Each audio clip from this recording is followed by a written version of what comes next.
Star Trek 57, M23, take 2.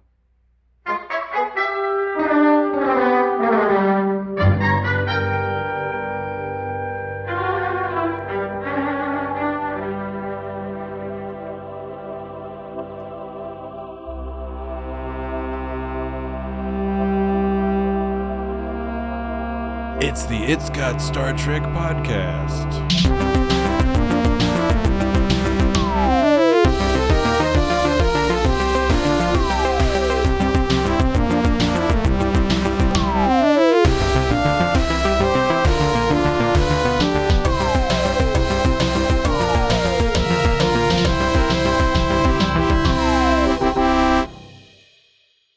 You really piss me off, Jim. Human life is far too precious to risk on crazy stunts. Maybe it didn't cross that macho mind of yours, but you should have been killed when you fell off that mountain. It crossed my mind. And? And even as I fell, I knew I wouldn't die. Oh, I thought he was the only one who's immortal. Oh, no, it isn't that. I knew I wouldn't die because the two of you were with me. I do not understand. I've always known I'll die alone.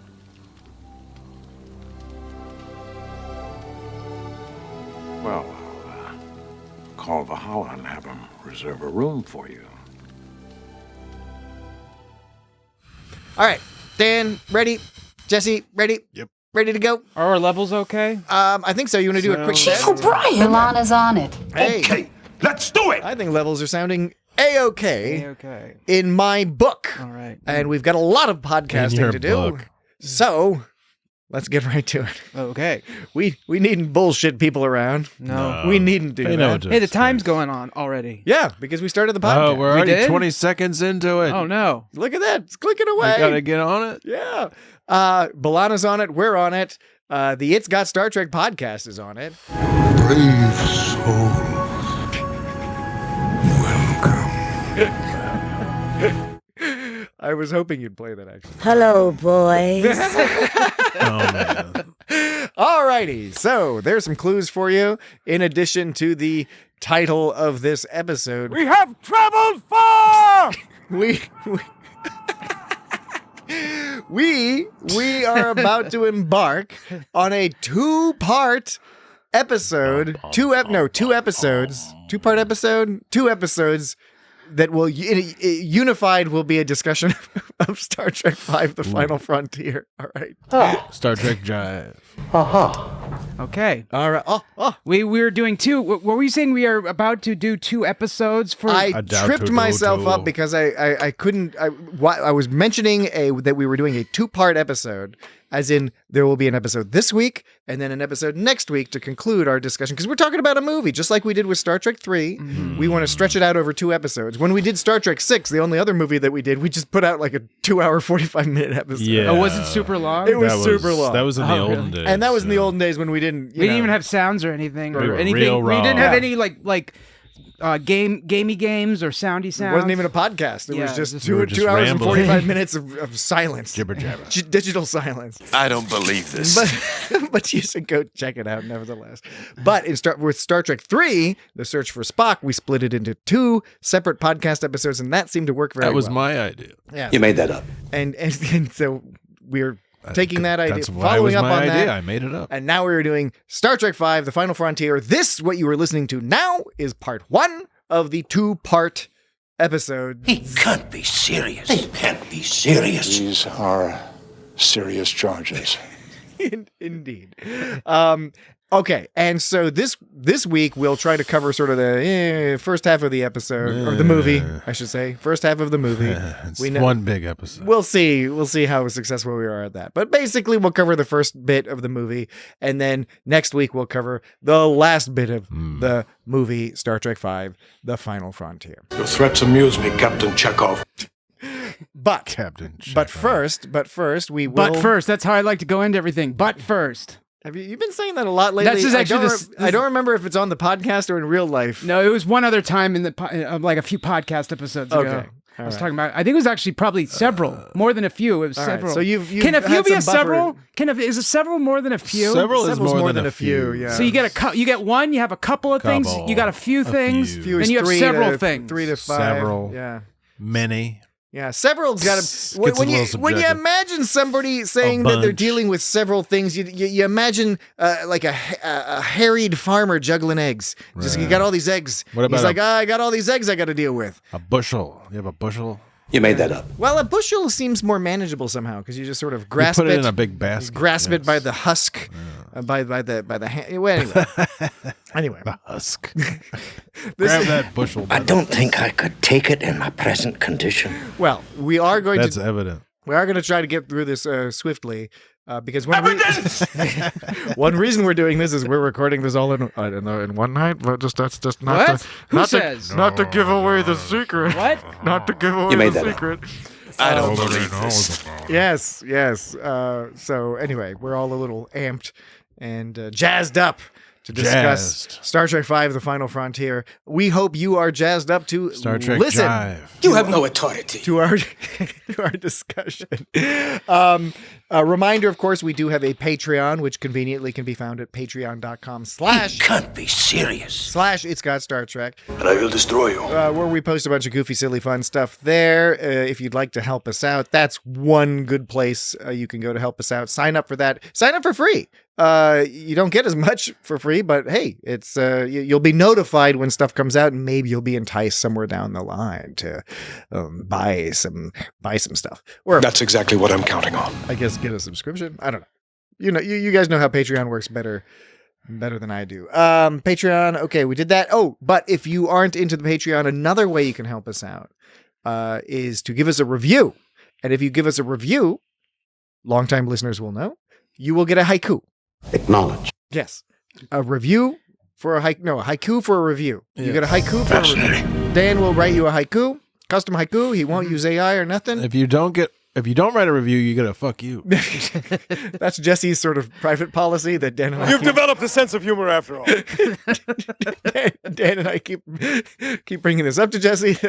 That's his side project. Is the not a side project. It's the Jesse's fuck you project, where he calls up each and every single person who did not leave a review. He tracks them down. I call them up. Hey, fuck you. Hello.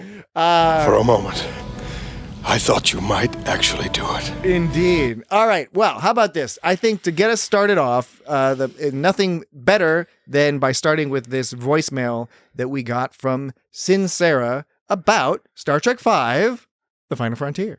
Yes. What's up? It's God Star Wow, Trek. Jack. It's Sincera, and I'm really happy that you guys are devoting an entire 2 episodes to Star Trek V: The Final Frontier. Is it possibly the worst Star Trek film there is? Yeah. Do I give a frack? I do not. There are a lot of things that are hokey and goofy, and there was problems behind the scenes. But you know what? It really comes down to beautiful character moments that I can't forget them. I'm gonna try and guess where you're gonna split the G, as the kids are calling it, with a pint of Guinness. But I think you're gonna end it right at the reveal What's he talking about? of Cybot being Spock's brother. So I'm gonna try and keep it to moments before that. Spoilers. There's good moments that really just stick in my mind, like Spock and McCoy and Kirk all camping out and singing together, and same time Sulu and Chekhov getting lost in a blizzard.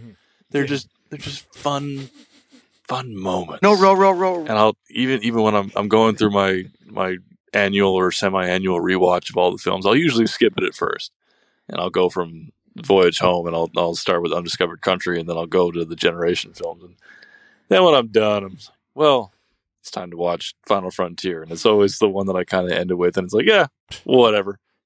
Looking forward to the episode. I will chime back in for the second half that you guys do, because that's where all the fun lines really are. Live long and prosper. I am hardly in a position to disagree. That's what you think. That's what you think, Sincera, because we are recording both of these on one night. Yeah. But we will be happy. Hey, that's a good idea, though. He gave us about where to stop. We're supposed to stop now with Cybok's, finding out Cybox's brother. And by I the wasn't way- planning on it before, but he willed that into existence. Yeah. Does and he get a haiku now? well, Thank you. Well, that's not. No, that's not a review. That's just a voice. I'm not just like handing out haikus like they That's were. only You're for a right. review. I'm Like sorry. they were biscuits. I don't mean to. That's how you say it, right? I'm not handing out haikus like they were It biscuits. depends on how many biscuits you make. Like a whole bunch. So Like enough for Thanksgiving. yeah, it's a haiku review because they rhyme, so those are intrinsically tied together, right? It's not arbitrary. It's not arbitrary that we offer a haiku for a review. It's because they rhyme. And Sincera, yes, unfortunately, I see. you won't get your comments on the next episode because we're recording that right after this episode. But please send them in. Send them in. But maybe we'll psychic powers. talk about them on the following episode.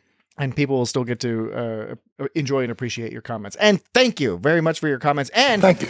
By the way, I mean, I also largely agree with Sincera on the view on this movie. Although I give it a more positive outlook, I really like Star Trek V. Spoiler alert, it's a flawed movie. It doesn't make much sense.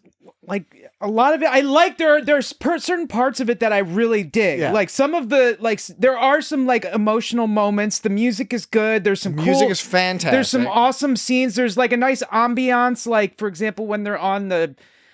Okay, now they call it Shakari. Is it actually Shakari, or is it just like they?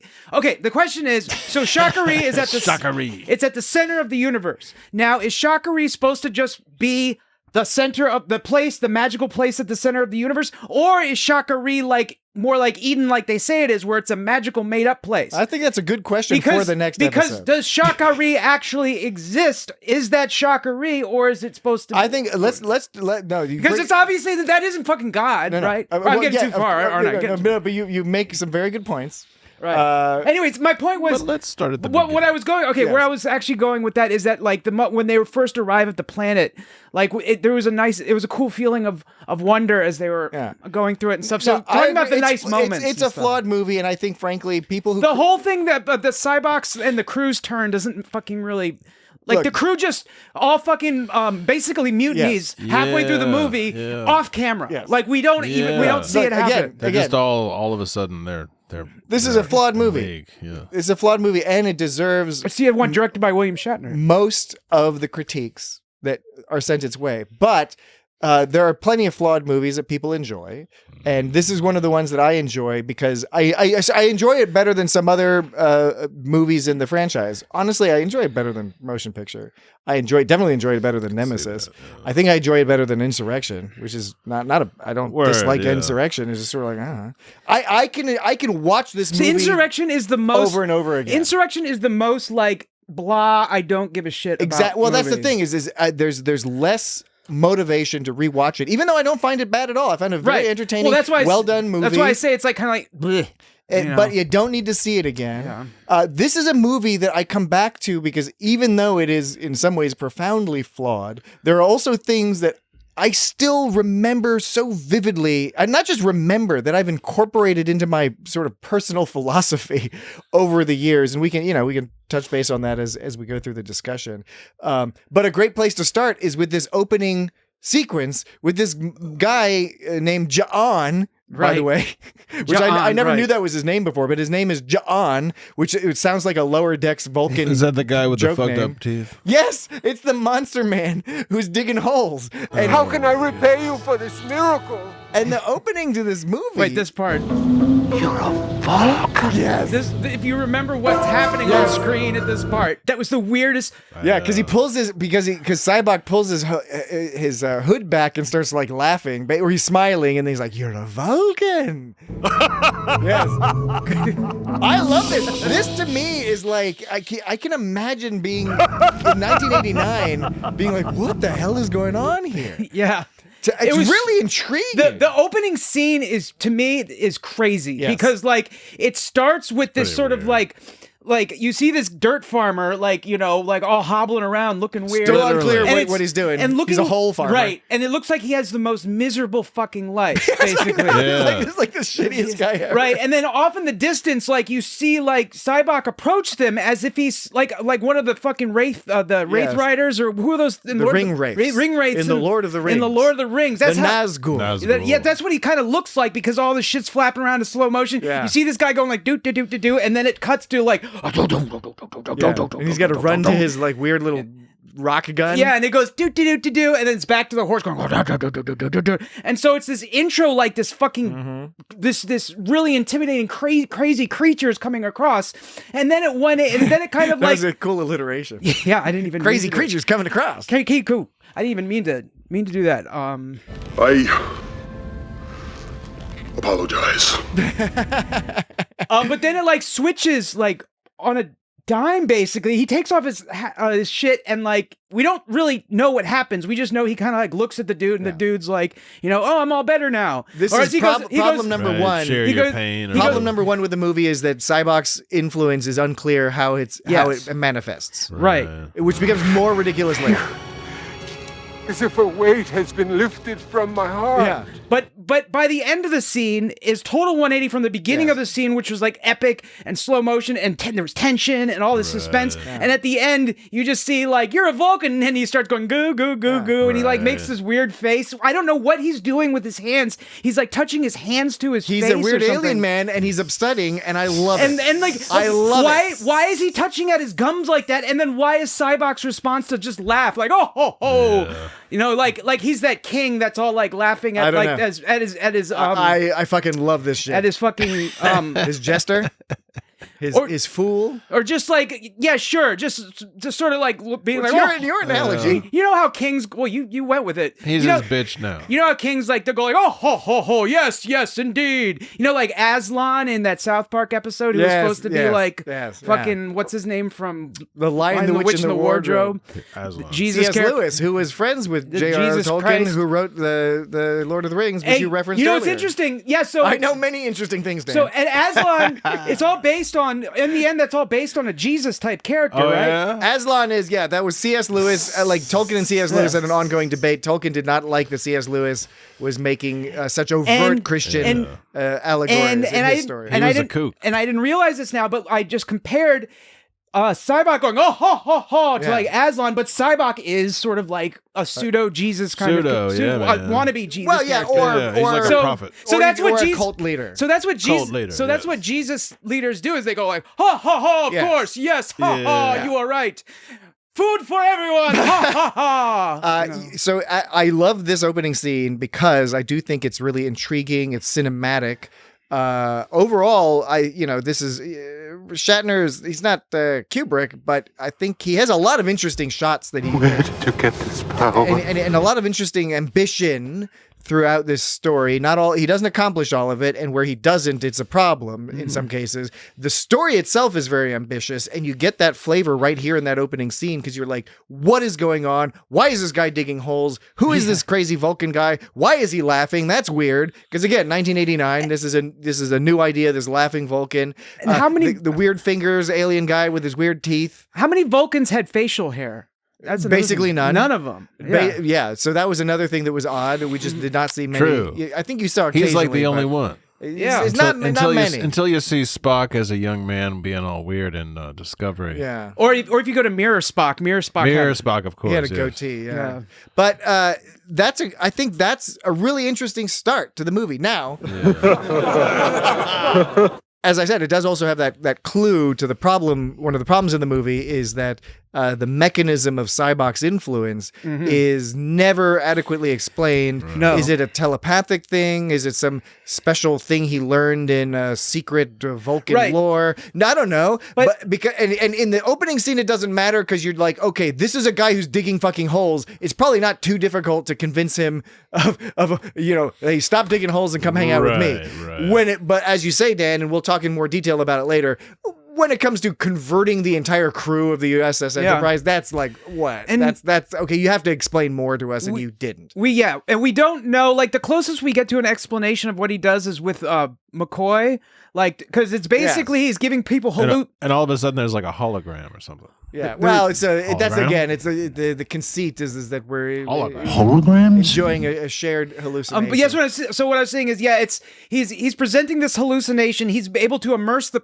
person, like all the immerse the person, immerse them, like all their immerse the person, give a sensory immersion into the hallucinations. Yeah, presumably that's what happened with this whole guy. But so anyway, so that's right, and so that's and somehow. the hallucination combined with what maybe can be a repurposing of Vulcan powers somehow, because we know Vulcans have mind powers. Repurposing after immersing the They person? leave a lot to the imagination, and it's too much left to the imagination. Right, and so I'm wondering if, I was wondering if it's like, so Vulcans are like focus. That's why he's laughing at you. Oh my God, Vulcans focus their Vulcans focus their mind powers on sort of like logical endeavors and stuff, and getting in touch with people. But like, it seems, they don't explain, but it seems like it would suggest that maybe he's taking Vulcan powers and using them for like weird emotional things. He's getting people to actually face their emotions, which is one thing that's interesting. Whereas normal Vulcans, they like squish him down like Hank Hill, and like just keep totally it Hank Hill. They get total weird urethras and everything as a result. So it really, like, Sybok is like, he's got something going there. And that's one of the good things about this movie, and part of what I think makes it such an interesting story is that Sybok is, as most proper classic villains are, sympathetic. It's easy to be sympathetic to him, and even think, hey, maybe he's got the right idea up to a point. But he starts getting like really fanatical, and the other thing is one thing that would suggest that it's not simply Vulcan powers, or maybe this just speaks to his ego. At one point, he talks about how these powers were given to him. Yes, given to him by God. By considering, like, once again, that Vulcans can do all sorts of mind shit. I don't know why he's decided that these are God-given powers and not just the sort of Vulcan's powers being repurposed. They make no mention really of him actually being bestowed with powers of God, except for what he says for himself. So there's no reason for us to believe that. The only thing we know about that could get close to those powers are what Vulcans can do. And so that's why it just, the assumption is just like it's some Vulcan power he has. Probably just a little bit out of his mind because he Yeah. hasn't like done all the Vulcan shit to keep him from going fucking nuts. So, he's fucking nuts. Yeah, like the Culinar. Culinar. He hasn't gone through Culinar. Yeah. Not even a virtual Culinar. Dan, Given to me by God. Yes, exactly, right? Yeah. Given to me by God. Right. So we start off with this sympathetic, but clearly he's a charismatic cult leader figure, right? You know that straight away. There's something odd about this guy.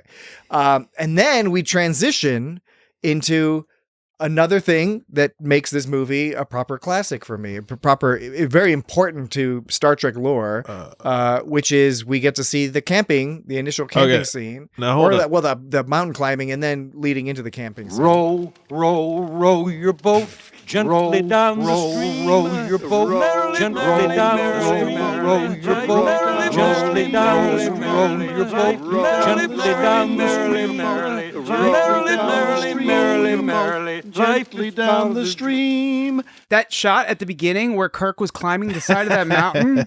Well, Kirk's stunt double was climbing. Well, there's one shot looked like it was William Shatner. Some of it was clearly Shatner. And I'm probably not that high up. Probably like they did a camera angle. They must have done like some 10 crazy feet off the ground. That was a pretty cool camera angle they did, because when they zoomed in on Kirk's face, or Shatner or Kirk, whatever, Kirk's face that looked like Shatner's face. I'm just gonna say Shatner's face. Totally. And they zoomed out of the side. It looked like he was high up on a mountain. It looked like there was some kind of stunt going on. I don't know if William Shatner is known for mountain climbing. Like, why did he decide he's supposed to be mountain climbing here? Because that was obviously Shatner's idea. Right. Of course, everything in this movie is Shatner's idea to make Kirk look awesome. The whole thing where they showed that way out shot of the side of the mountain and zoomed in on Kirk. I like that shot. That's kind of like, obviously it doesn't remind me of Discovery because this came way before Discovery, but it makes me think of Discovery and how they all have all these weird, crazy perspective like shots. Michael Burnham jumping on ships and stuff. Well, when the shots where they'll start out in like far from space and the camera will zoom in, like go in circles and then fly in through a window and then fall into a toilet and come out. Maybe Kirk was mountain climbing because his hero Jonathan Archer was into rock climbing and doing some mountain climbing himself. Remember there was that episode where Archer is rock climbing with was it his girlfriend or fellow captain or both? I can't remember. Anyway, okay, can I just make a little thing here? Yes. Okay, so like all these Star Trek movies are fun and stuff, but like we've seen these guys, like they come out of like they're sort of like semi-retired and they have an adventure, and then like one of them dies and they steal the Enterprise, they blow up the fucking Enterprise, and they go rogue. And okay, I guess they like they do some crazy shit with the whales or whatever, but like save the Earth. Like, why are they still in Starfleet? Like they not only are they still in Starfleet, they're on like shore leave. Well, Kirk was Kirk was demoted I know from they Admiral, got demoted, but how that's what about he just wanted like anyway. how about you guys just go back to being retired? Like, Well, apparently Starfleet in this era has no fucking qualified commanders because right, they have an right. Enterprise that is like a shitty piece of shit, fucked up it's like the Enterprise that Enterprise doesn't work. A, like they're just getting it going. Like, Yeah, it's like all beginning to vary. cobbled together. Now it was like, yeah, there was a ship with some major firmware issues going on, but the admiral was like, Kirk, you're such a good captain, we're gonna send you in anyways with this shit ship, and like, you know, you'd think that regardless of how good the captain is, you'd probably want to make sure the ship wasn't falling to pieces. I think the only reason. I have somewhere in my notes the only reason that they made the ship shitty. Oh yeah, it's because it's so they wanted to stop the transporter from working. It was to force them to have to get onto the planet and raid the planet themselves. Yeah. Like, because the transporter didn't work. I think it's all about the transport. With the transporter not working, they got to do all these cool scenes with the shuttles.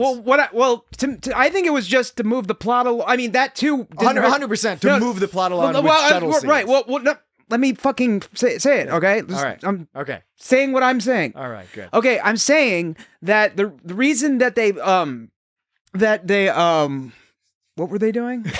What are you saying? Why the shuttle was shitty? Why the ship was all shitty? The ship was all shitty, so they had to force like Kirk and company to get on the planet to go face to face with the rebelling terrorist organization, and which basically got the whole thing moving because the whole movie moving is because that's when Sybok met up with Kirk and captured him and brought him to the ship, and so the whole reason that happened is because they couldn't use their transporter because the ship was shitty. Yeah. And then there's also the shuttle fun too. Shitty. Yeah. So that was pretty much the only reason. But it's like, why was it all? And the whole claw business, like.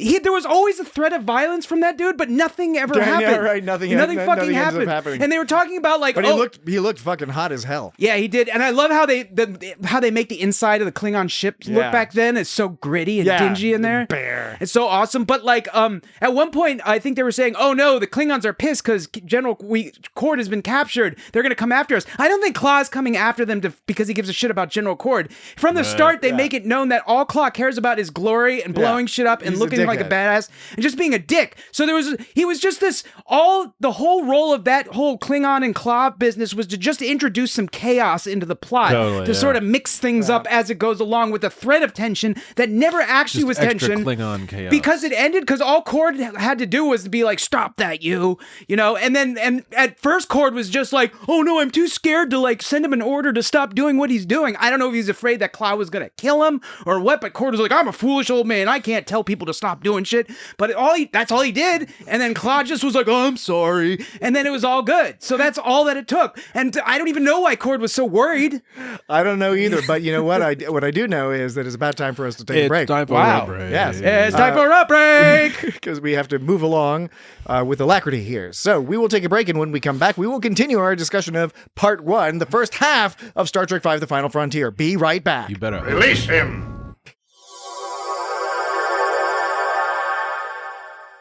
Alrighty, we're back. In fact, I'm just getting started. No. Oh, dear. Oh, dear.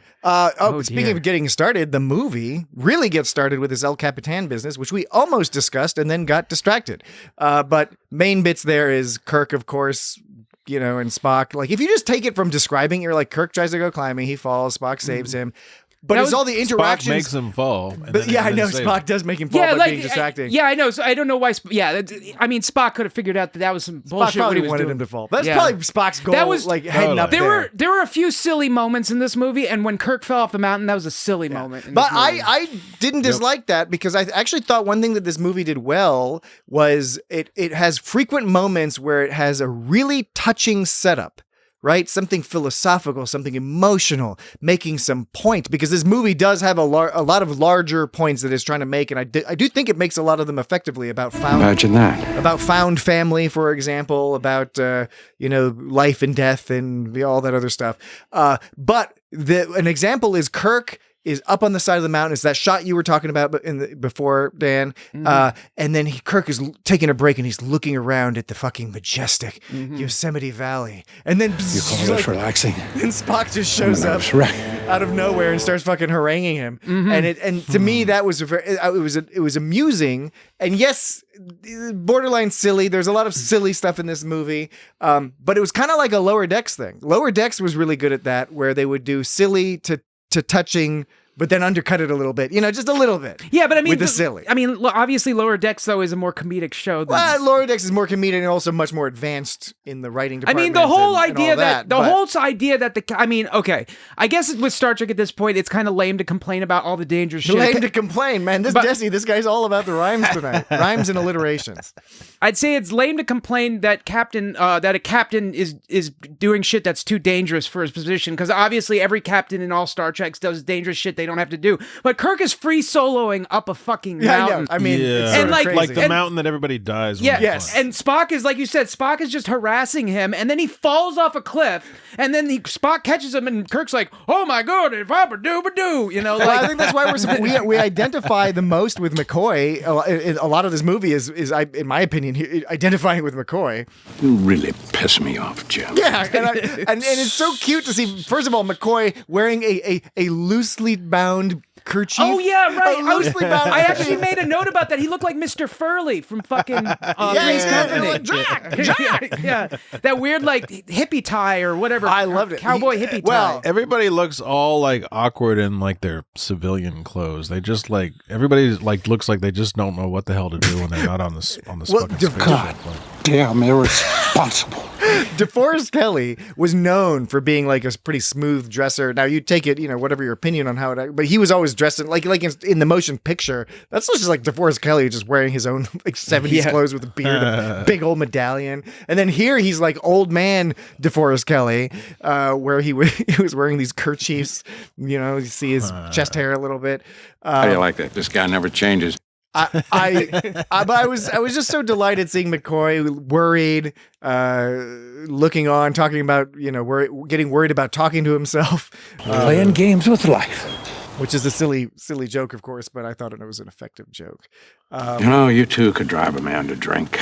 But yes, then they have the scene around the campfire, which is a famous scene for very good reason. That to my mind, one of the better written scenes in all of Star Trek. Certainly in the. Whoa! Sorry. Oh my God! Sorry. No, go right What ahead. the fuck? Sorry, I didn't mean to do I was that. just trying to make a touching point about a touching scene, and I'm you're sorry. like Mr. Klangles. That was an accident. What was that clang? I do need to know now what that Klangle was. That Klangle? Yeah. Clangle. Oh, you'll find out. Okay. All right. Oh shit. It's gonna be coy, Mr. T. I'm Mr. McCoy. Oh, I gotcha. Mr. McCoy. Yeah. So, but this scene is, it's brilliant. It's just really well acted. It's a scene between these people who have worked together for decades, and who knows how much they liked each other behind the scenes or not, but you could tell that there was this actual relationship. Yes. And that's true throughout much of this movie. Is all these actors are building off of these long-standing storylines and relationships between these characters. But I think none better executed than in this campfire scene. Beans, Spock, but no ordinary beans. I have little choice but to sample your beans. Yeah. And Bipodal seeds, Doctor? bipodal seeds. I would like to sample Dr. McCoy's beans as well. I'm not careful, I'll end up talking to myself. Yes. I think they could have brought some better shit. I mean, they have replicators and shit. Okay, so they were talking about like. I think the marshmallow was coming out of a replicator. Okay, marshmallow, and that was some other silly shit. I thought the caption was fucking up. Did they really say marshmallow? Yeah, I'm preparing to toast a marshmallow. Must be those marshmallows. I'll be there. A marshmallow. I chalked that up to another silly scene. The whole marshmallow. It was funny though. I loved it. It was funny. It was funny. It's so cute. I know it was cute. It was very silly. It was very goofy. silly. People having fun camping. They were was- camping. it was fun, Okay, yes. so no, it was funny. It was funny. I'm more into camping than you guys. The whole reason they did the okay, so they were sitting by the fire and they're like, let's sing Camptown Races. Like, who fucking actually sings Camptown Races? Well, that's why they didn't sing it. They didn't No, know. but they chose not to. No, but for they the obvious reason. Okay, first of all, they didn't know what to say. First of all, they suggested it, okay, as a serious option. So that's number one. Number two, they ended up going with row, row, row your boat. Or as Kirk calls it, row, row, row your boat. I love row. Do you know row, row, row, do you know, row your boat? The line readings in the scene is so great. Count how many times he says row. Row, row, row, row. Count how many times he says it. Do you know row, row, row, row your boat? Row, row, row, row, row, row. Five times. This is brilliant. No, row, row, row. That's pretty good. Row, row, row, row your boat. I know a lot of people, they think Shatner did his best acting in Star Trek 2 or in Star Trek 3 when David died, but this is right there among them. This and Rescue 911. So the reason they went with row, row, row your boat is row, row, row, row, row, row, row, row, row, row, row. The reason they went with it is so at the end they could say what was it? Oh yes, Kirk goes, "Is it possible?" They're in the observation room looking at some Eden, I guess, and Spock goes, "Fascinating." McCoy's like, "Are we dreaming?" And Kirk goes, "If we are, then life is a dream." That's the whole reason they brought up that row, row, row your boat part. Is because at the end, like, life is but a dream. Life is not a dream. Yeah. It's called a callback. Yeah, there was actually a second callback too. There was a couple callbacks. That's called a theme. There was a thematic expression. As opposed to a nocturnal expression. The other one was when Spock goes, "Welcome aboard, Captain." Kirk goes, "I thought I was going to die." And Spock says, "Not possible. You were never alone," which is a callback to the beginning of the episode when Kirk says something very similar. I've always known I'll die alone. Yeah. Yeah, so those two callbacks. Part of what makes that campfire scene so touching. I'd like to also point out William Shatner had some pronunciation issues on the subject. It wouldn't be a William Shatner performance if he had not had those. Now, the question is he mispronouncing it or is everyone else mispronouncing it? Here we go. It's him. Moon over Rigel 7. Rigel 7. As opposed to Rigel. Rigel. We always hear Rigel. Yes. So, Moon over Rigel 7. which is an obvious play on Moon over, like My Hammy or something? Move over my Well, I think it's Moon over Miami. No, Moon over... Moon over Miami is the parody title. No, what's that what was that, a Moon over Miami? Moon over something? Yeah, I think it's There Moon was over Moon Miami. over Miami was a piece we played in jazz. Yeah, bands. Moon over Miami. Yeah. But Rigel 7, yeah, that was a joke. But yeah, would you say that he Rigel 7. mispronounced? Well, he was from Canada, so Yep. he didn't do it on purpose. There were a couple good lines. I don't know if you have either of these, Dan. Well, I think you do. The McCoy line where he says, "God, I liked him better before he died." Oh, Yeah. That's a great line. Wait. God, I liked him better before he died. All right. Let's call it a night. I love how at the end Kirk's like, all right, come on, cut it out. He's all cut like it out." rabble. But like, cut so it out. that's of course That's a enough. great line, a classic line, a line that only makes sense in the context of this story, which makes it extra fun, right? And it carries so much weight. As well as being humorous, but the other line I really like, and you probably didn't get this because it's like a mumble line, but it's as they're going to sleep, right? There's that funny, cute little scene where it's all like, Spock keeps calling. Right. He's Kirk, Captain, and Kirk is like, "Call me Jim," and then he's like, "Good night, Captain. Good night, Jim. Good night, McCoy." All of that, but right before the scene closes, you hear Shatner. There's like a pause, and then Shatner just says, "I don't know. I just don't know." Yeah. No, I didn't have that one. I should have gotten that one. And it's like, it was those little things, it's those additions in that scene and other scenes throughout the movie, those extra little bits that are character bits. They serve no plot purpose, right, but they flavor the scene. Hold your horse, Captain. I'm scanning. Hold your horny horse. Did you see those horses had like little horns on them because they were alien horses? Oh, wow. Cyborg's horse had little horns on it. I did. I thought you meant like they had Hold your I horse. thought you meant they had a boner or something. They did, and I double checked on my copy. I could not see any horse boners. Okay, so but I did see Because he could tell. This guy knows. horny bones on their face. So when Kirk and Spock were riding on the horse, Kirk goes, "Spock," and then Spock goes, "Yes, Captain," and Kirk goes, "Be one with the horse," and then Spock goes, "Yes, Captain." Is that saying that Spock is scared of horses or doesn't He like probably riding has them? trouble riding horses. That's a callback. Yeah. He was what? to when Spock when Kirk was climbing El Capitan, Spock said, "You have to be one with the mountain," right before Kirk fell. Because Kirk was like, "I'm about to be one with your ass" or something. I don't know. He's about to say something along those lines. Be one with your ass. I don't know. That's what I thought. Spock is like, be one with the mountain, and Kirk is like, I'm about to be one with your butthole. I don't know. It was broken. Kirk's one of those captains that rides horses, and Spock's like not one of those. So they don't ride horses on Vulcan. Yeah, so I didn't realize that. I didn't think of that callback that Patrick pointed out. But I guess the implication also though was that Spock isn't that comfortable with horses. I guess because why else would he say that? Yeah, I don't know. Yeah. I'll knock you on your goddamn ass. You ever been on a horse? It's freaky, man. Yeah, I've been on a horse before. I like being on a horse. I wasn't too into it. It was too high up there. It's crazy when they start trotting, and then I start to think about how people fly on these things. I know. You're like, oh my god. It's really slow and when down, when they sort of go crazy and start stomping on all the children, and you're riding it, and you don't know how to stop it, and they're just stomping the children, and you don't know what to do. You're like, I don't know how to ride a horse. I'm just got on it. It's really intense. They said to squeeze. It's beginning to vary. Okay. Well, I wanted to say that when I was young, I thought that this was called the final flavor. The final frontier. Fell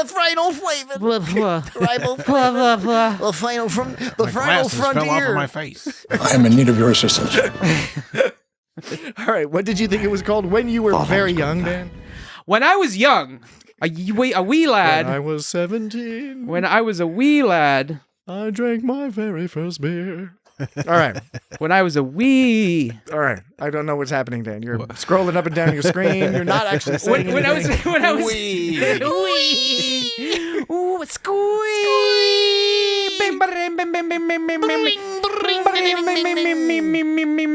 Squee. All right. Well, we've proven we can do that, Dan. Now let's prove we can conclude a point. Easy, Scotty.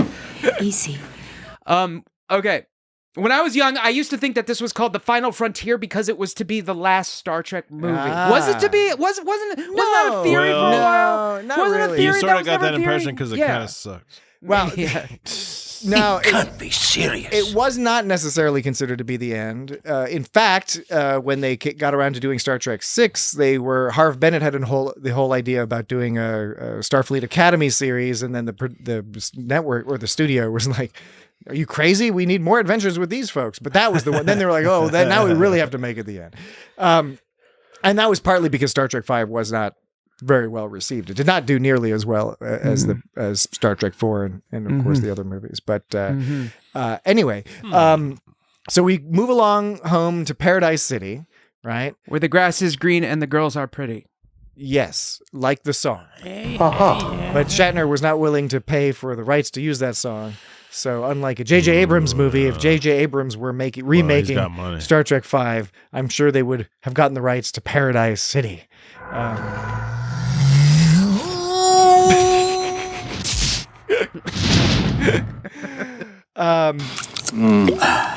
But alas, he didn't. But what we do get to see is, as we approach Paradise City, is that it's very Mad Max. It's sort of like Mad Max by way of Total Recall. So they chose a planet to sort of co-develop in the neutral zone, but why didn't they choose a better planet? Yes, that's a good question. They're all smart folks. And like they're all advanced civilizations. And I don't even really know why they really bothered to even talk about it, really, because they introduced these three characters, Caitlin, which is the Romulan, Caitlin Dar, St. John Talbot, which is the Terran. It's a great name. Played brilliantly, of course, by David Warner. Yeah. And then General Cord. The only one that really had any effect in the rest of the movie was Cord. Yes. Talbot didn't do shit, and then later, worthless. all they did is, I think, what was it? Talbot said like Eden, right? Eden, yeah. And then you know what he said? He said, "Eden ain't cheating."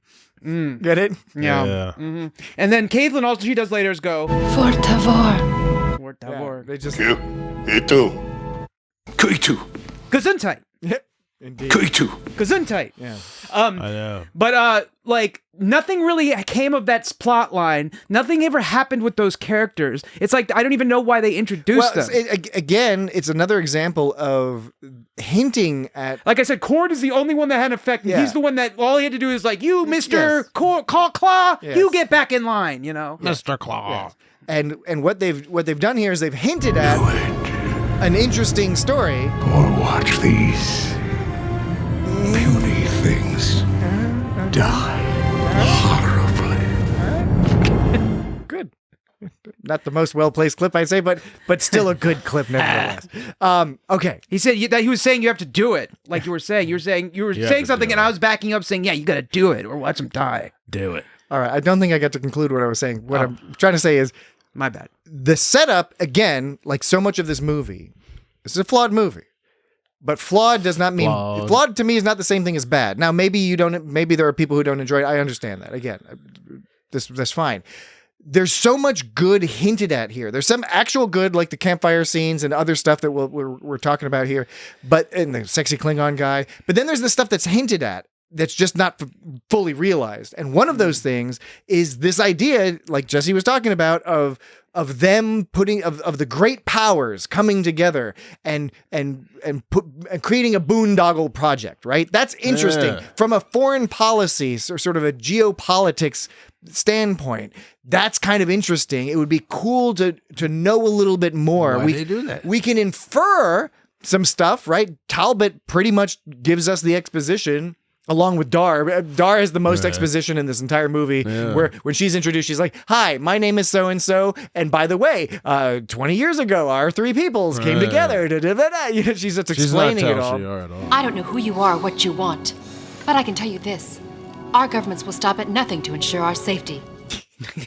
I don't know who you are. What you want? Very South Parky.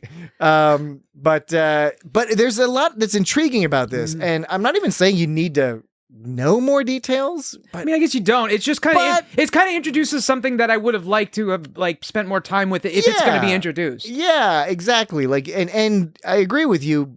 Give all three. If you're going to introduce three characters, give all three of them a little bit more to do. Right. I get what you're saying though, where it is like a sort of a unification of like these three different cultures. It's supposed and you can to imagine it's like real world examples. Like, for example, North and South Korea have the there's a district that in the demilitarized zone where they allow for some co-working in order to do some industry. I don't know if that's going on right now, but periods of time, right? They create things that are intended to try to foster some peace. Okay. Bipodal seeds, Doctor? That's cool. That's interesting.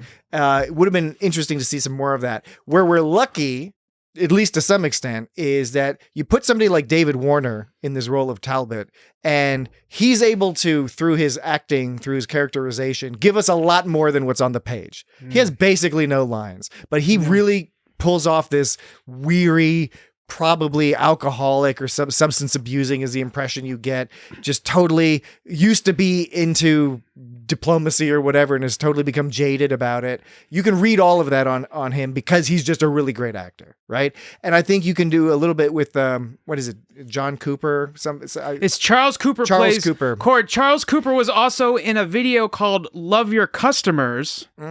He also played Kempek in Star Trek TNG in a few episodes. But another Klingon. This "Love Your Customers," it's John O'Hurley encounters three employees in drastic need of customer service makeovers: the greetingless grocer, the touchy teller, and the witless salesman. Using theater as a metaphor and drawing on four simple ideas, Love Your Customers teaches employees how to perform great customer service and show their customers the love. Wait, are you saying that this is like a corporate training video? I think so. I think that's sounds hilarious. Yeah, that's it's so borderline though, because you can see somebody doing that as could an be art, experimental like an art theater. piece. Yeah, I know, right? I'm pretty sure it's like one of those corporate videos that Charles Cooper, aka General Cord, that's fascinating. Is in. Yeah. That's he does. Shit. I think he does a great job too. Dar, the character, there's not much to the character. Yeah. The actor doesn't necessarily bring too much to the character. Well, I mean, they didn't really write much for her. Yeah, it's not. I wouldn't say it's her fault necessarily, but yeah, you got some. You were talking about well, you were getting some Total Recall. I mean, they did have the three-breasted cat lady. Is that a Cation with an extra boob added on? I don't really know, but she was all naked and stuff. But why would you have an odd number amount of teats? Mammaries? I don't know. Yeah. And I mean, that's what's improbable. Yeah. And now it was like a set of 4 or 6. Cats would have like 6. Yeah, right. And they don't have swollen human breasts are a particular thing. Right. So this was a silly part. It was also silly when they went.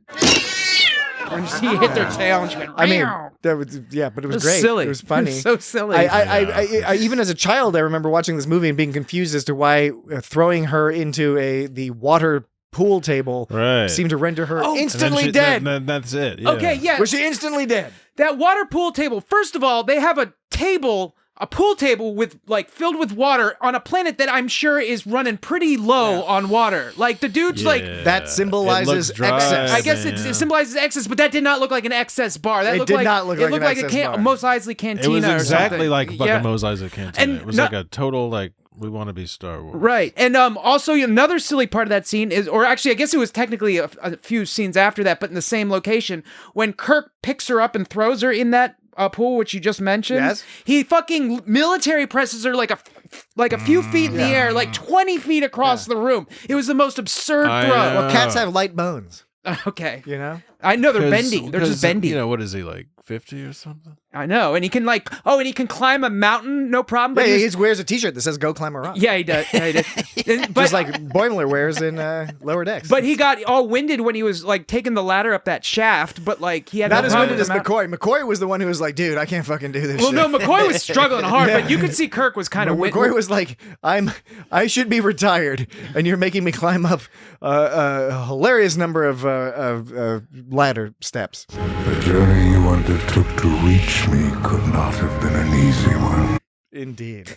Go climb a rock. Go climb a rock. So that's our introduction to the Paradise City, where we're gonna keep coming back to this Paradise City because they just decided lots of shit is gonna happen at Paradise City.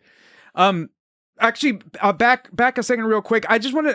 Did you guys like the amount of time they spent just watching Kirk and McCoy and Spock just kind of hang out, bullshit around? Yeah, because they spent a lot of time them just fucking chilling. Yeah, That was fun. I dug that and that's what I think we don't see enough of in modern TV, because I those are the character moments that make me care more for the characters. It's true, but some make the drama more impactful later. It's true, but it can go on.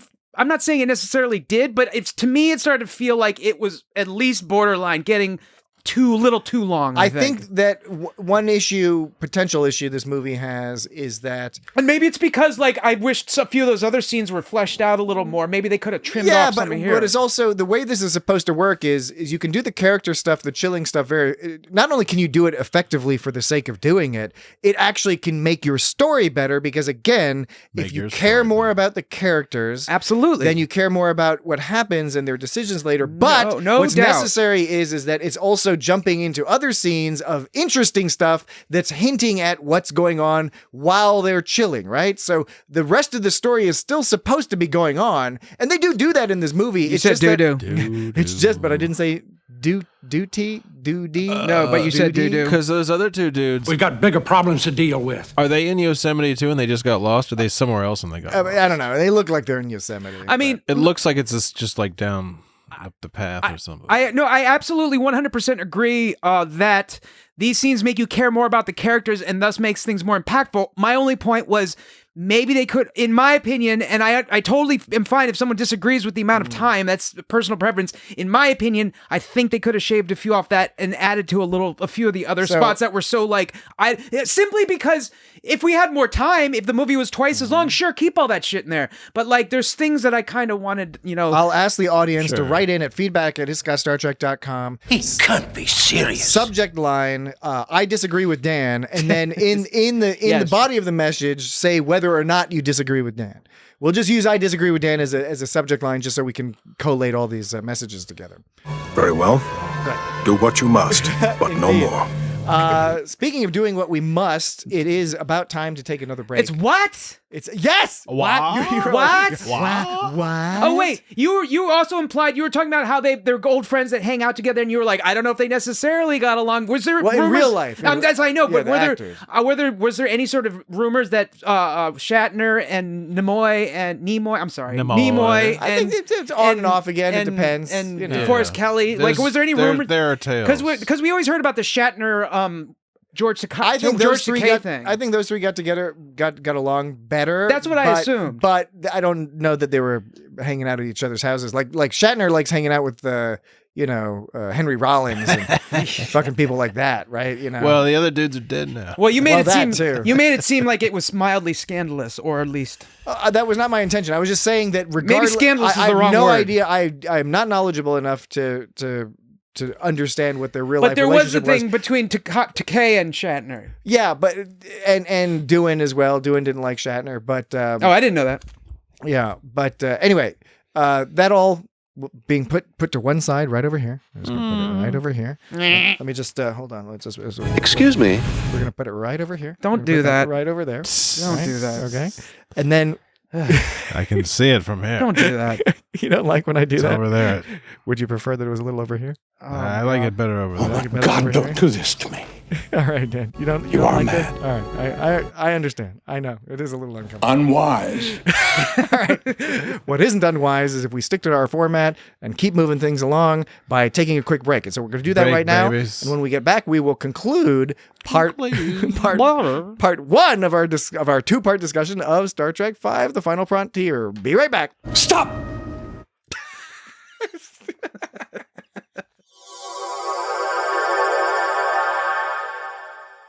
Okay, we are back. Come and get it. Come and get Oh, it. okay. Knock it off. Okay. Bones, knock it off. Bones, you're being so crazy out there, Bones. What are you even doing? What are you even doing, Bones? We're right here. You don't got to ring the bell. You got to ring the triangle. Ring my bell. All right, now, honesty time. Ring my bell. Honesty time from both of you. Oh, no. How do you like that? This guy never changes. Dan and Jesse, honesty time. Just and understanding understanding this is a fairly widely listened to podcast, so word It was might not get my intention to word amuse might you. get back to people that you don't want to get back to. But I want to ask you, Let us explore since both of you were together. in bands that at times included a triangle player, did you respect the triangle player or not? The triangle player is just one of the many instruments that is covered by one of the several people in that section. They're right. There's a bunch of people back there, and they kind of trade up, and there's a bunch of things and I'm speaking from because there isn't always a triangle part necessarily. Yeah. I'm speaking from complete ignorance, and I'm not trying to color it in any direction. No, that's I'm cool. curious, like the a good person who gets a question. triangle, are they the extra awesome person because if they The get it point- wrong, No, the or you give it to the The person leader gets the who does- snare drums. Okay, or that's the what I was going to say. timpani or Like something, it's because it's not the snare, right? Yeah, it's like, the dingling. Usually, But the like, person- there's timpani parts and snare. But it's not parts. like Ed Grimley, who was like a triangle player. Like there's Right. not like they're not Was that Grimley a triangle Yeah, player? Oh yeah, yeah, that's right. He's sure. like, I must say. Yeah, there's not a triangle player. There's a person who plays the triangle among other instruments, and there's Yes. probably a few people who have that role. The and they triangle switch player off. plays like the ratchet and the cowbell. But but while they're playing the triangle, they're the triangle While player. they're playing the triangle. While they're playing the triangle. Wow. Well, I'm glad we solved the mystery of that. Plays the maracas and the castanets. Of that sound effect. Let's talk momentarily about the fact that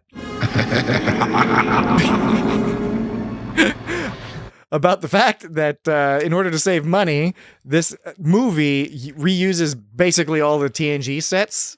Right? Like the bridge did is it? like the battle bridge. All the hallways are just TNG hallways. Now, to be fair, the TNG hallways are reused from like Star Trek the Motion Picture, right? Right. So it is a heritage that goes back a long way. And some of like 3 and 4, I think. Yes, Like absolutely. the, Yeah, but they sometimes. they built fewer sets, right? It's not a bottle movie per se, but it's very discreet. There's Paradise City, there's the shuttle bay they use a couple times. Are you saying something that's from TNG? all the hallways are TNG? Oh, I never even put that together. Look at the hallways. In fact, they have TNG doors. They didn't even bother repainting some of them. It's just a TNG hallway. Except for some TNG reason they doors. added like perpendicular pipes across the bottom that they to had try to make it look more old-fashioned. Yeah, but like, why would they add those in the place where you fucking walk? Yeah. That's the place where you walk. Yeah. Why would you put that there? You could, like, in a big old starship. Didn't Scotty say who designed Enterprise this? A. Yeah. Oh wait. Yeah. He said. Yeah, find the clip. Quick, Dan. Quick. Scroll. I think this new ship was put together by monkeys. By monkeys? By monkeys. By monkeys. That's how I do my accent. I just go by monkeys. By monkeys. Do you want to buy a monkey? Scotty at this point has just become like a character of himself. Yeah. Like we'll talk about that. It's a big ship. You think they could move the pipes a few feet down? Speaking of that same scene when Scotty goes like, There's nothing amazing about it. I know this ship like the back of my hand. Yep.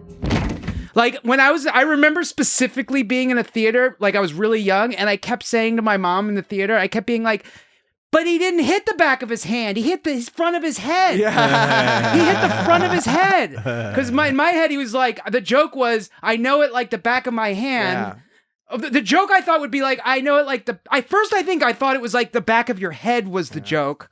And he said back of my hand, which was actually the joke. But then I would expect, at this time I expected that if he said, I know the ship like the back of my head, he would then get hit in the back of his head. Is this similar to your whole throwing caution to the wind? No, it's not because that's just more of a misunderstanding. That's just more of a misunderstanding. You want to explain that to the audience? The caution into the wind? I think you brought it up. All right, I'll since I brought it up, I'll explain it. Dan, at one point in his life when he was younger, he won't tell us how much younger. Could have been way younger. Maybe he was 30. I don't know. He used to think the phrase was not throw caution to the wind, but rather to throw some substance known as cosh. It's a thing. To throw it into the wind. So in other words, Dan thought it was to throw cosh into the wind. I keep thinking cosh is like a koosh ball or something. All right. Okay. That's what it sounds like to me. All right. Yeah. Anyway, so we talked about the Paradise City. Oh, yeah, the TNG sets. Wait. Sets. Yeah, but anyway, the whole point I was making, no, you asked me if it was like the whole caution the wind thing, and I'm saying, no, it wasn't. It was more like, to me, the joke is he would say, I know it like the back of my head, and then the joke would be, then he would then get hit in the back of his head. That was what would make it funny. If you say, I know this like the back of my hand, and then he runs into something, the joke is obviously he didn't know it as well as he thought he did, but the joke in my head would have been funnier if the body part he referred to was the one that got fucked up. See what I'm saying? Yeah. And so I kept telling my mom in the theater, I'm like, but he didn't hit the back of his hand, the back of his head. And like, I don't remember what she said to shut me up, but I think she got pretty kind of exasperated at one point because it was just such a weird obsessive kid thing to like focus on. Well, and we again, this is for the second part of the movie, but I wasn't a big fan of the Scotty being made into a moron. Yeah. Not that he was a moron the whole movie, but it reminded me a little bit of Indiana Jones when you have Dr. Brody, right? In Raiders of the Lost Ark, Dr. Brody is Indiana Jones's boss. Right. And by all accounts, used to be like Indiana Jones, super intelligent, knows a million languages, etc. But then in order to make an admittedly very funny joke in The Last Crusade, they make him a bumbling moron who can't find his way around fucking like Morocco or Cairo he or gets something. Lost in his own museum. Some shit, Exactly. So and lost in the supermarket. That's sort of annoying when you retcon a character to make them sort of stupid. And they did a little bit with Scotty, so I wasn't a big fan of that. That was they were going for the humor, and I know sometimes you go for the humor, whatever the character says. Maybe that's why Doohan didn't like Shatner, or maybe Shatner did that to Doohan because he didn't like Doohan. It could be. I don't know. Now, was there some kind of thing going on between Uhura and Scotty? Because it seemed like they were dating or something. Well, they certainly were setting something up like that. I don't know. I don't think there's much of that because most of the rest of the series, there was a little bit of Uhura and Spock a couple times, like in the J.J. Abrams movies. I don't know with this Uhura and Scotty business. I don't know. I just don't know. You just don't know. I guess you didn't know. Let's just not find out. But what we do get to see is Uhura do her fan dance. That's another strong memory from childhood. Row. Do you know row? What I meant to say was she's naked. Is she naked? She's naked. Naked. It was pretty intense. I remember as a kid being like, "Whoa, what? Whoa!" This goes down as another silly scene in the movie. This was really silly. This was one of the sillier parts of the movie. I liked it. Where did they get this outfit for? Were they planning this all along? I just got the impression she took off her uniform and got some palm fronds. I don't think she was wearing it. There's no outfit. So she was just naked. She was probably wearing Starfleet issue underwear. She's naked. Or maybe she was naked because she was covering herself up with the palm fronds when she had her clever little line. I don't think they have Starfleet underwear. I think she was naked. Do you have her clever little line, Dan? Is it coming? What's going? I have no idea. What's her clever little line? After she lures the men up the dune. About the captive audience. About the line about the captive audience. You don't have that. It's okay. You don't have. When is this ever going to end? Is this clip ever? I don't know what's happening. Hello, boys. There you go. I've always wanted to play to a captive audience. See, Jesse, he had it the whole time. Yeah, he was because they fucking captivized them. Yes, they captivized them. You tricked us, Glaubitz. She captivated them, Dr. Glaubitz, and then captivized them. Yeah. No, I thought that was a very silly scene. It was incredibly silly. It was, but I liked it. Cringy. Lure the dumb people away from their horny I feel horses. like you're giving like a lot of leeway to this movie where you wouldn't normally give leeway to something. Why not? It's It's charming. so absurd. It's funny. What's absurd? It's like a TAS is absurd. Come on, Ahura is often coming in and saving the day. Yeah, but like, she's just like doing this like, and she likes singing. We know Ahura likes to sing. That's canon. She was just doing this like naked dance, like out in the middle of nowhere. Like it's like I don't know. It just seems really fucking weird. How else would you have recommended luring? God. Here's what is. There's like a million things I could have How done. much is she getting paid? What is unbelievable is that all of these men are straight men.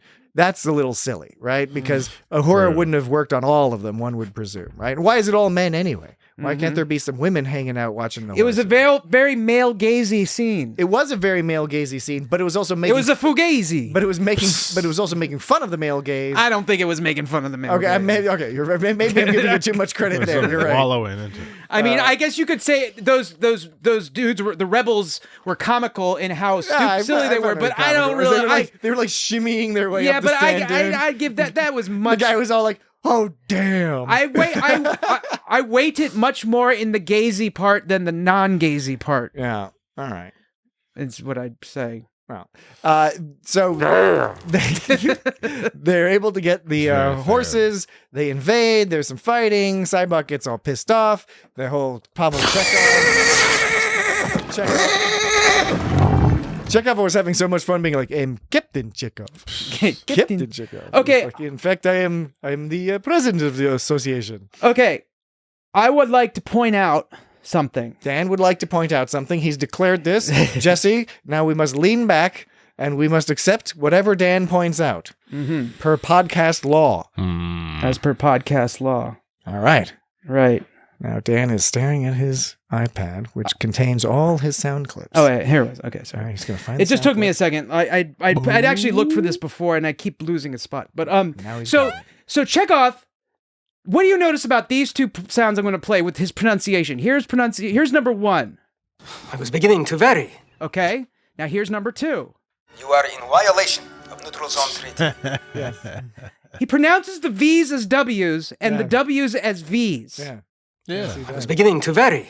You are in violation of neutral zone treaty. Why doesn't he just pronounce the V's and W's as W's if he can pronounce them? Sometimes that's how it happens. Also because Walter Koenig is not a Russian speaker. Right. But it's like... Nor is Jimmy doing remotely close to speaking with a Scottish accent. So I'm just saying a little common sense would tell you that the reason you're pronouncing one consonant as another is because the other consonant is hard to pronounce. You wouldn't pronounce one... Like, if a letter is hard to pronounce, you replace it with a different letter. You wouldn't like...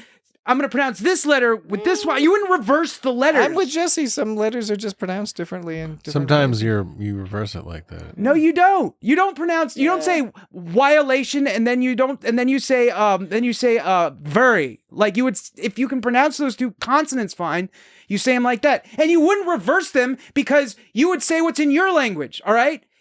You wouldn't arbitrarily take an English word and reverse the letters if you could pronounce both of those consonants. You wouldn't just reverse them. I think you might. No, you wouldn't. I think some languages choose different sounds to be associated with different consonants. No, because in their language, but not if a person of a different, like if their first language is not English and they speak English, they're not just going to arbitrarily start moving English around. No, but they might be remembering. Isn't that the issue with accents sometimes where people are using their native language pronunciation on English words as they're speaking? Hence... but that's more like a German person saying Wiener for Wiener. No, that's more. Okay, first of all, Wiener is Wiener and Wiener is Wiener. I like a plump Wiener. It's not like he's saying it's not like they're saying Wiener instead of Wiener, and then they're saying I'm wary instead of very, you know what I'm saying? Like, they don't reverse them. We have to be very, very, And when you're, very quiet. and when you're talking about people with different accents, if you're talking about people with different accents, the shit that mostly varies is the vowels, not the consonants. Oh, all right. Well, But there is the thing. I mean, where, think about how bold statements by one Dan Glubitz. how you would say the word no, and like an Australian would say the word no. Where does it differ? It doesn't differ in the end. Nar. It differs a lot. But not in the end. Not in the end. I mean, fair point, Dan. You got me there. Please. It wasn't bloodshed I wanted. Linguists, please write in at feedback@itsgotstartrek.com and, tell us what's what when it comes to vowels and consonants. All right. I don't have a clue. None of us do, Dan. None of us do. Where were we? Okay, yes. So Kirk and Spock, etc., and their little gang are able to take over the Paradise City briefly. Okay, they're sending a captain to hand-to-hand combat with some motherfuckers with bayonets. That's an example of what you wouldn't do with a captain. Some sort of like but the Kirk always did. improvised that's pipe guns. That's what they do with all captains. So I'm not allowed to complain about that. Spock gave a horse a Vulcan neck pinch. Oh yeah, and they that was great. Yeah, that was ridiculous. But yeah, you're right. They had some kind of plumbing guns. Yeah, they were shooting rocks, shooting hard candy. That apparently didn't have a stun setting because when Spock didn't shoot Cybok because he didn't want to kill him, and it didn't have a stun setting. I think it was just a bullet. He should have just shot him in the leg. Why did he shoot him in the leg? Well, and so here again, we see the turnaround where at first it looks Don't turn around. It sounds like, okay. Unless you want to see Spock. I don't think they haven't shot a Vulcan in a long time. Maybe the Vulcan just. Unless you want to see unless you want Spock to shoot a Vulcan. Dan's trying to get it back on topic because he knows I was about to critique him for his. Normally he critiques me for the chain of consciousness outbursts. You shoot a Vulcan, you just piss him off, and he breaks your neck or something. Don't turn around unless you want to see Spock shoot Vulcans. Okay. Yes, they look like they've got the upper hand at first. Doing just fine. But then they don't because, again, Cybok has weird superpowers. Yeah. And what happens is Kirk and Spock, they find the hostages. Turns out the hostages have been turned by Cybok's superpowers.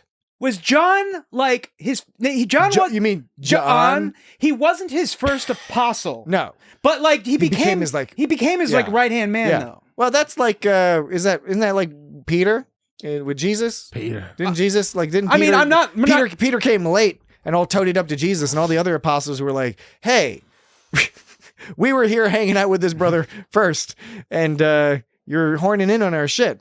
Anyway. Yeah. I mean, I wasn't complaining. Okay. These are serious charges. Yeah. So they are able to trick everybody, get them onto the shuttle, and then they have this whole plan. And then we get that. Now the Klingons come back. Now all of a sudden Claw is back. Claw is back. Because as you noted, Dan, they just needed somebody to have a threat of occasional violence. I did like this scene though. It's not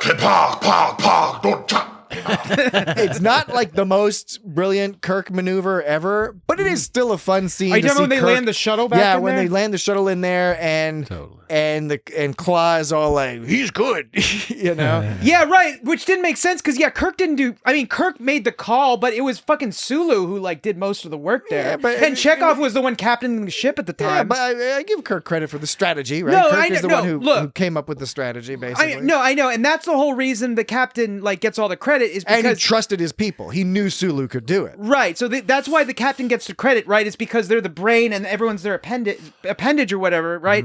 But at the same time, Kirk's appendage. But at the same time, there's certain things that like it really is unfortunate that the people doing it don't get credit for. Like you know what I heard? I heard Kirk's a jerk. Yeah, that's right. Because look, like. What Sulu did, Jesse. what Sulu did wasn't just your normal in the line of duty kind of like duty, kind of like, quality. This is what an everyday officer can do, right? What Sulu did was above and beyond that, something that not many people could do like Sulu can. Yeah. So he deserved a little of that credit is all I'm saying. It's also why Sulu's a captain in the next movie. But I'm just saying Instead that like of being a 50-year-old helmsman. I'm just saying that Claude just assumes it was all Kirk, and it wasn't all Kirk. I mean, captains do deserve to get most of the credit, but there are extenuating circumstances like that one where Claude should have been like, and Sulu wasn't so bad himself. Yeah.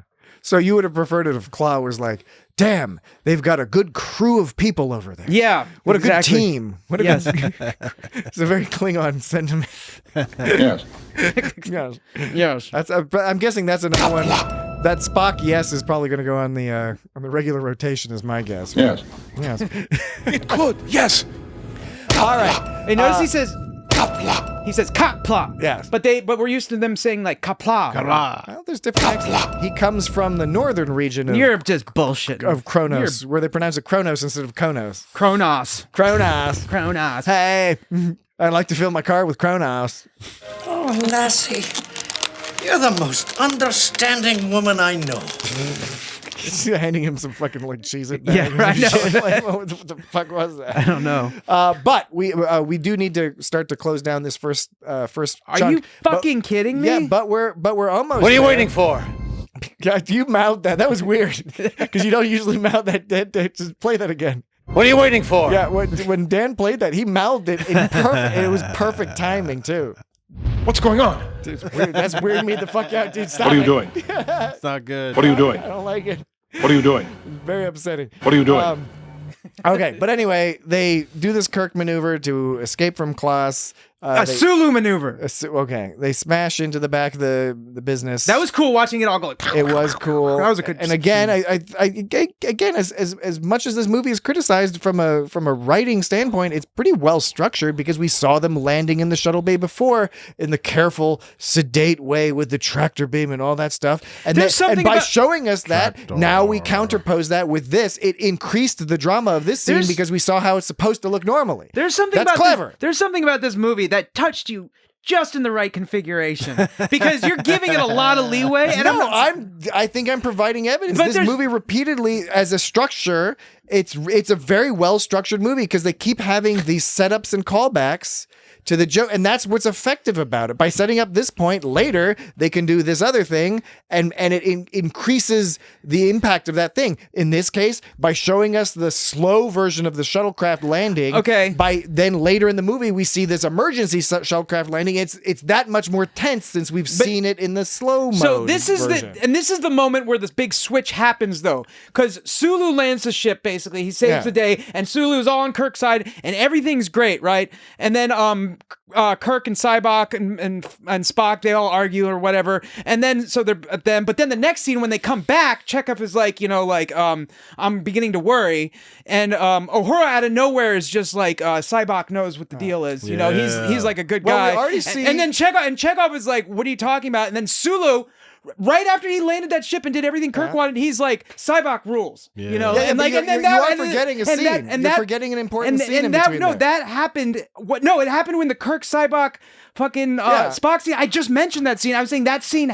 Sulu landed. The Kirk scene happened, and then it came back to them. So off camera, Sulu went from Kirk dude to the whole crew is suddenly but it's not against out of them. the blue because it is out of the blue. No, but they're like, what do we do with these two? And Cybok says with Sulu and Uhura, Cybok says, let me talk to them, and he starts talking to them, and then the scene ends. So it's not totally out of the blue. We know already that he talks to other people and does magic on them. But like I said, it all happened off camera, and there was. Yeah, but we were told it was going to happen. Yeah, exactly. We're told. We weren't shown it was going to happen. I'm not saying this. I agree. The beginning. I'm not saying it was like. Look, I'm not saying I didn't know what was going on. I'm saying like they didn't show us what happened. It was just kind of like, okay, now this happens. Yes. But at the outset, I already said there was no like A then B then C. I get it. There was like A then E. At the beginning of this podcast, I already said I agree that the fact is that this is a problem. But you're even defending this part. No, but let me finish my fucking point. Well, you won't let me finish my point. No. You kept interrupting me when I was trying to tell you my point.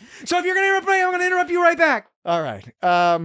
Let's stop this episode then, because I'm not going to get to finish my point. So well, I didn't get to finish mine either. No, you did. No, I didn't. Yes, you did. No, I didn't, because I was in the middle of talking about what happened off camera, and every time I was making a point, you were like, blah, blah, blah, blah, blah. No, I was I was making an argument against your point. Yes, You but made you a point- were making the argument at the same time I was No, making you still my haven't point.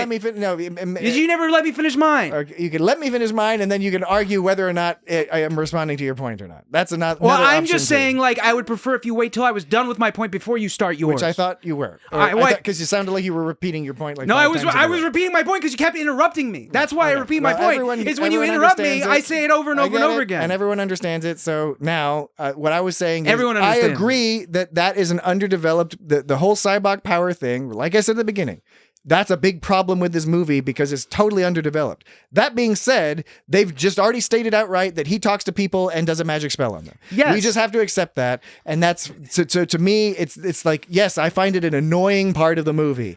And it is off screen. I agree with you on all of that. It's just like, but that's the plot of the movie. So okay, then we have to deal with that. I agree it's stupid, is what I'm trying to get. I find that more believable with like miserable dirt guy out in the middle of nowhere, but I don't find it as believable when it comes to like a crew member, and not only just one crew member, like the entire crew instant mutiny. No, I agree, but my point is simply the other guys are able to just be like, well, I choose not to go my along. point is that it is stupid, but it's consistently stupid.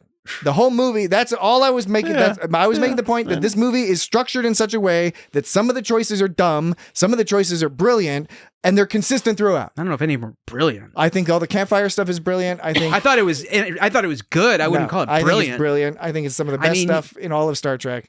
No joke. No joke. Brilliant. At the beginning and the end. I think of the movie. sometimes you use the word brilliant to like say something that's pretty good. No, I'm not using it in the British colloquial casual way.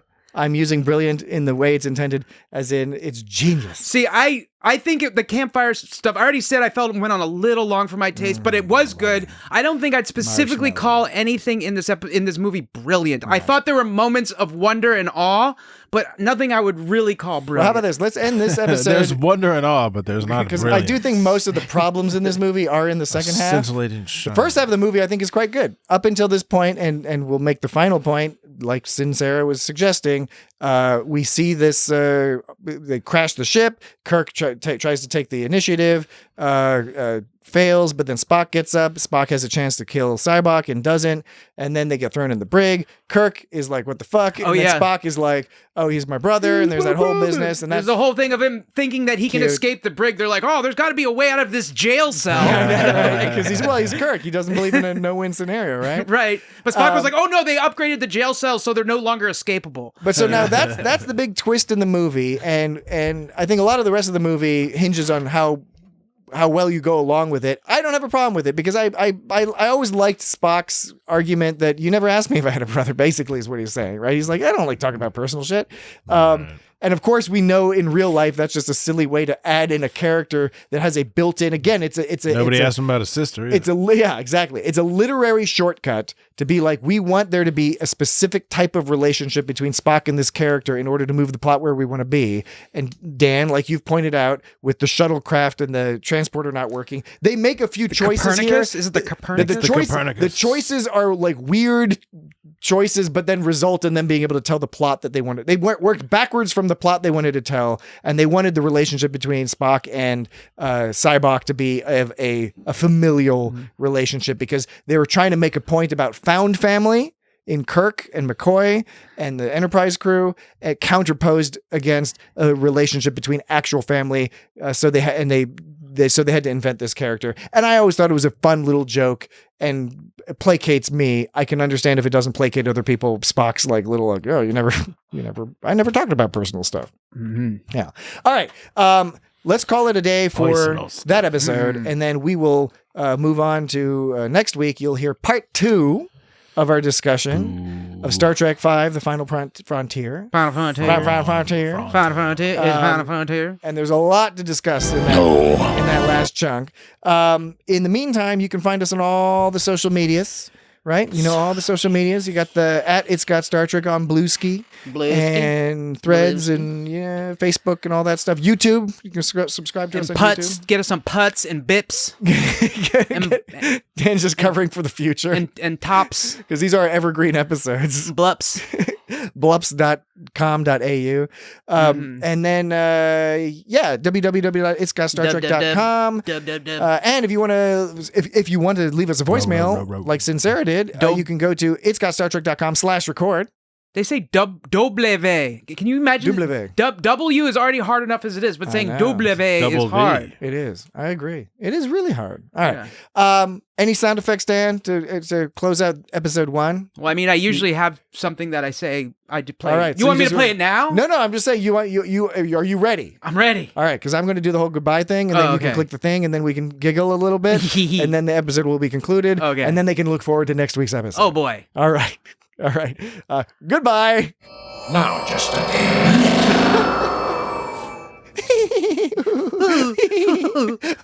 titter, titter, titter, titter. Chitter, chittering Chitter bugs. and titter. Chittering Chitter and bugs. titter. Chittering bugs. and titter. Titter and chitter.